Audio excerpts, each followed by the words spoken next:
Kebijakan protokol kesehatan 3M yakni memakai masker, menjaga jarak dan juga mencuci tangan ini dikeluarkan pemerintah untuk menekan penyebaran COVID-19 di Indonesia. Lantas apa saja yang menjadi fokus dan sejauh mana masyarakat disiplin menerapkannya? Untuk membahasnya kita sudah terhubung dengan Heri Trianto, Kabid Komunikasi Publik Satgas COVID-19. Halo Pak Heri, selamat petang. Bisa mendengar suara kami Pak?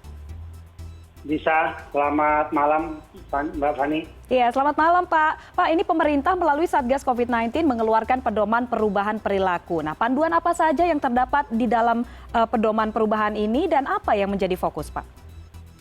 Ya, panduan protokol kesehatan yang kami siapkan ini berisi berbagai macam protokol kesehatan di berbagai komunitas. Jadi kami siapkan ini sudah sekitar 2 bulan terakhir dan dibahas oleh berbagai macam pakar gitu, dari psikolog, pakar komunikasi, bahkan sampai antropolog yang kira-kira bagaimana agar kita bisa mempengaruhi publik untuk perilakunya berubah secara cepat dalam menanggulangi penularan COVID-19 seperti sekarang ini.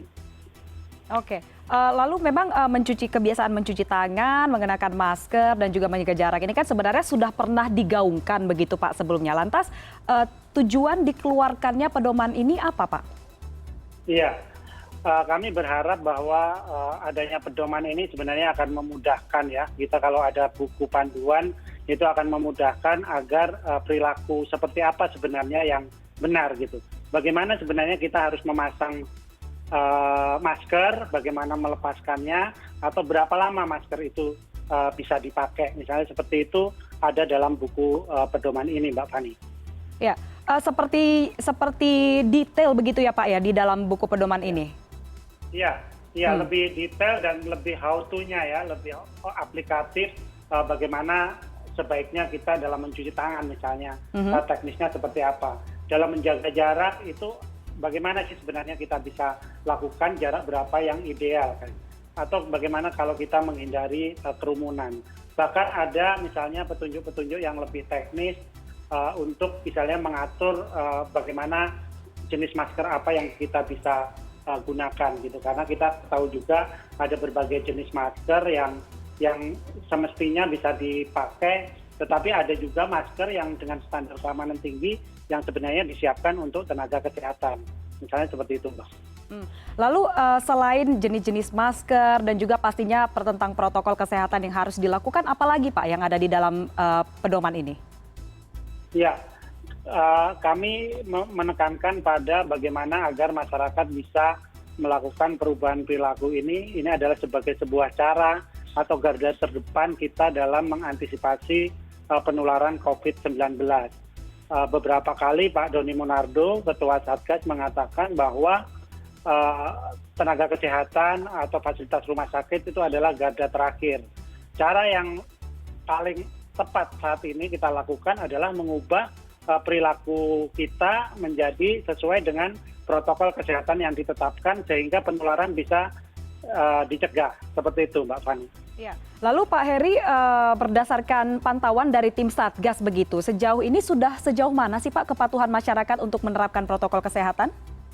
Ya, jadi ada 2 yang kami tangkap. Yang pertama adalah kepatuhan dalam menjalankan protokol kesehatan sama pengetahuan masyarakat dalam menjalankan protokol kesehatan. Umumnya dalam berbagai survei, pengetahuan masyarakat dalam menjalankan 3M ini cukup tinggi. Gitu, tetapi dalam aplikasinya ternyata tidak linear kira-kira gitu. Dan dalam perkembangannya paling mudah memang komunikasi yang bisa dilakukan adalah bagaimana memakai masker yang benar. Tetapi seperti dikatakan Pak Sony tadi, bahwa yang agak susah itu justru di bagaimana kedisiplinan kita dan kepatuhan kita untuk menjaga jarak dan bagaimana kita mencuci tangan. Dulu pada awal wabah kami mencatat bahwa semua orang begitu aware gitu dengan masker, kemudian begitu aware juga untuk mencuci tangan. Ada begitu banyak fasilitas mencuci tangan di berbagai fasilitas publik, di jalan-jalan protokol bahkan disiapkan untuk mencuci tangan. Tetapi pada perkembangannya orang mulai abai Makanya kemudian dalam survei terakhir di bulan September terjadi sebenarnya penurunan kepatuhan masyarakat dalam menjalankan jaga jarak maupun dalam mencuci tangan. Kalau memakai masker ada peningkatan dari survei sebelumnya. Kira-kira seperti itu. Ya, lalu terkait adanya yang tidak linear tadi begitu Pak atas pemahaman dan juga perilaku masyarakat. Ini implementasinya nanti di lapangan akan seperti apa Pak? Apakah akan ada edukasi atau seperti apa?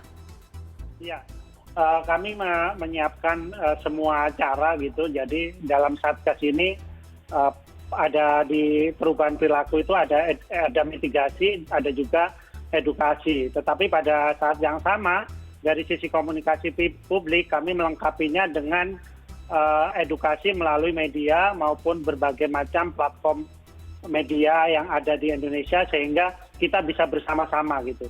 Ini menjadi agenda publik, meyakinkan publik bahwa perubahan perilaku itu adalah pilihan saat ini sambil kita menunggu ditemukannya vaksin yang efektif dalam memutus mata rantai penularan COVID-19.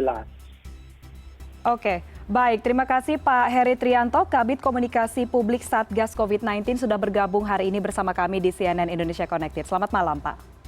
Selamat malam, terima kasih Mbak Fani, salam sehat.